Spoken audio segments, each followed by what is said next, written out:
Halo semua, Assalamualaikum. Kami dari kelompok 3. Yang pertama ada Andri Rezaldi, kemudian ada Gavin Silutonga, dan yang terakhir saya sendiri, Lutfi Indranisa.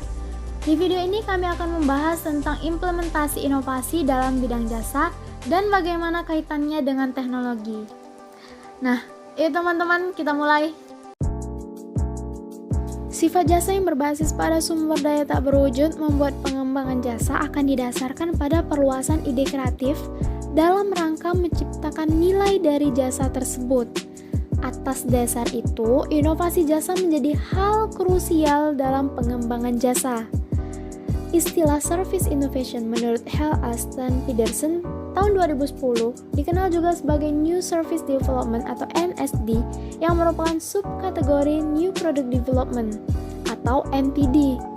Sejalan dengan itu, A dan Elbring dalam S et al. Tahun 2010 mengatakan bahwa Service Innovation meliputi gagasan, praktek, atau objek baru untuk organisasi dan lingkungan yang relevan yang menjadi kelompok referensi dari inovator. Jadi inovasi ini dipahami dalam dua aspek. Yang pertama berhubungan dengan proses kreatif untuk membuat sesuatu yang baru, dan pemahaman kedua berhubungan dengan hasil atau produk sesungguhnya. Bagi jasa, hasil bukan saja dimaksudkan sebagai produk jasa baru, melainkan lebih kepada peningkatan modifikasi jasa yang sudah ada. Nah, transfer ide dan pengetahuan dalam inovasi jasa. Perspektif SD Logic atau Service Dominant Logic menempatkan upfront resources sebagai sumber daya utama yang dibutuhkan setiap perusahaan. SD Logic berpandangan bahwa pemasaran merupakan serangkaian proses sosial dan ekonomi yang sangat terfokus pada upfront resources sebagai elemen utama untuk menghasilkan value proposition yang lebih baik dibandingkan pesaing. Fokus utama perspektif ini terletak pada proses pertukaran dengan pihak yang terlibat, seperti konsumen dan supplier, sehingga akan menghasilkan nilai atau value. Dalam pertukaran tersebut, terjadilah transfer pengetahuan dan ide yang akan berguna membentuk inovasi yang bernilai. Dengan kata lain, pelanggan menentukan value in use mereka dan pemasar hanya bisa menawarkan value proposition. Selanjutnya, co-creation value. Nilai proses co-creation yang melibatkan pemasok akan menciptakan value proposition yang unggul. Dengan pelanggan sebagai penentu nilai terjadi ketika sebuah pelayanan atau barang dikonsumsi.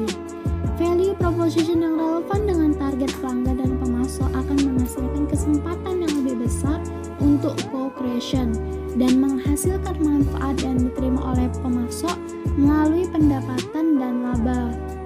Dalam konsep SD Logic, co-creation value adalah suatu tujuan yang diinginkan karena dapat membantu perusahaan-perusahaan dalam menyorot cara pandang pelanggan atau konsumen dan meningkatkan proses mengidentifikasi kebutuhan dan keinginan pelanggan dari awal sampai akhir.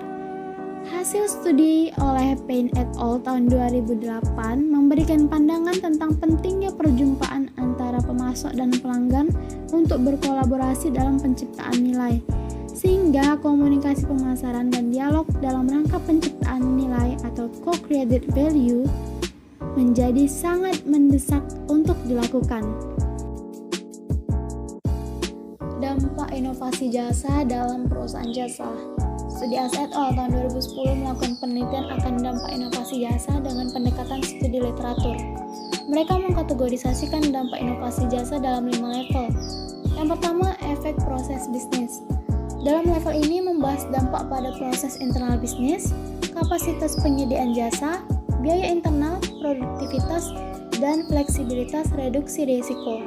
Yang kedua, efek kapabilitas. Dalam kategori ini mencakup dampak pada pembelajaran atau learning, budaya, pertumbuhan karyawan, dan kepuasan karyawan. Yang ketiga, efek relasional. Dalam kategori ini didasarkan pada dampak nilai konsumen, kepuasan konsumen, loyalitas konsumen, lock-in effect, citra atau image, hubungan mitra bisnis, dan kualitas jasa. Yang keempat, efek finansial.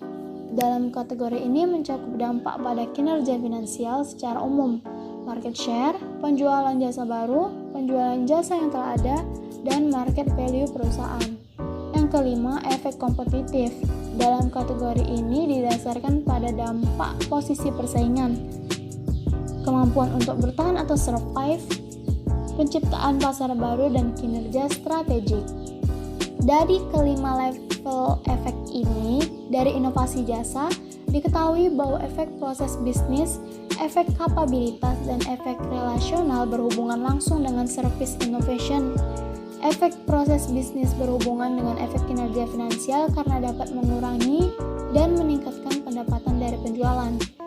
Selanjutnya, efek relasional dapat berhubungan dengan kinerja finansial melalui peningkatan pendapatan penjualan dan efek kompetitif. Inovasi jasa sebagai keunggulan bersaing. Konsep inovasi jasa melibatkan dan menempatkan konsumen sebagai pusat dari usaha inovasi agar proses transformasi informasi dan pengetahuan akan terjadi. Ken dan Pule Enda di tahun 1999 menjelaskan bahwa service innovation dibutuhkan untuk memahami sifat kebutuhan konsumen yang kompleks dan nilai yang dikaitkan pada produk atau jasa tersebut. Dalam pasar global, keunggulan kompetitif perusahaan dapat dengan mudah diimitasi oleh kompetitor. Hal ini tentu berkaitan dengan ketidakmampuan perusahaan menciptakan dan mematenkan inovasi mereka. Maka dari itu, keunggulan kompetitif menjadi wacana yang sangat penting dalam lingkungan yang kita tahu ini terus berubah. Kemudian yang terakhir, kita membahas penerapan inovasi di bidang jasa yang berkaitan dengan teknologi. Kita tahu bahwa globalisasi juga turut serta berpartisipasi dalam mengubah pola pikir masyarakat, di mana lebih menuntut kepada kemudahan, kecepatan, dan sesuatu yang lebih instan. Dari permasalahan perubahan pola pikir ini, membuat para pelaku usaha untuk bergerak membuat sesuatu yang lebih inovatif, kemudian mengubahnya menjadi sebuah peluang dalam berbisnis. Hal ini dibuktikan dengan banyaknya bisnis jasa modern yang kita temui di sekitar kita. Banyak sekali pebisnis khususnya di bidang jasa yang meraih kesuksesan setelah melakukan inovasi. Contohnya, yang pertama adalah transportasi online. Salah satu inovasi bisnis besar yang wajib kita tahu adalah munculnya ojek dan taksi online. Ini merupakan salah satu inovasi di bidang transportasi yang meraih kesuksesan besar. Dulu sebelum adanya transportasi online, ojek konvensional kurang diminati. Namun sekarang, transportasi sekelas ojek pun bisa menjadi sesuatu yang mewah dan menawarkan segudang kemudahan bagi para penumpangnya. Dengan sistem online yang digunakan, penumpang tidak perlu mencari pangkalan ojek dan menghentikan taksi di pinggir jalan. Dengan memakai gadget dalam satu sentuhan, penumpang bisa memakai jasa ojek atau taksi dengan cara dijemput di tempat. Yang kedua, contohnya dari jasa ekspedisi. Zaman dulu satu-satunya jasa ekspedisi atau pengiriman barang baik dari ataupun keluar kota hanya disediakan oleh kantor pos. Dengan segala keterbatasan yang ada saat itu, pengiriman barang menggunakan kantor pos menjadi salah satu primadona masyarakat. Pembayaran yang cukup mahal pada saat itu tidak berbanding lurus dengan pelayanan karena penerima masih harus mengambil sendiri paket yang diterimanya ke kantor terdekat. Namun sekarang keadaan sudah berubah drastis. Seiring dengan perkembangan zaman dan majunya teknologi membuat transaksi online kian meningkat dari waktu ke waktu. Keadaan ini menyebabkan meningkatnya transaksi pengiriman barang yang dilakukan oleh masyarakat. Hal ini membuat sejumlah inovator melakukan terobosan dengan mendirikan jasa ekspedisi atau pengiriman paket barang dengan sistem dan pelayanan yang lebih baik. Ini dibuktikan dengan bermunculannya jasa ekspedisi seperti JNE, Tiki, GNT, Wahana, Si Cepat, Indah Kargo, dan lain-lain. Dan masih banyak lagi contohnya seperti marketplace, web developer, desain grafis, blogger, dan yang paling hits sekarang adalah YouTuber. Kesimpulan dari materi yang telah dibawakan sebelumnya adalah inovasi yang dilakukan pada zaman sekarang ini seluruhnya menggunakan teknologi. Inovasi dapat dilakukan dengan berbagai macam cara, jenis, dan bidang.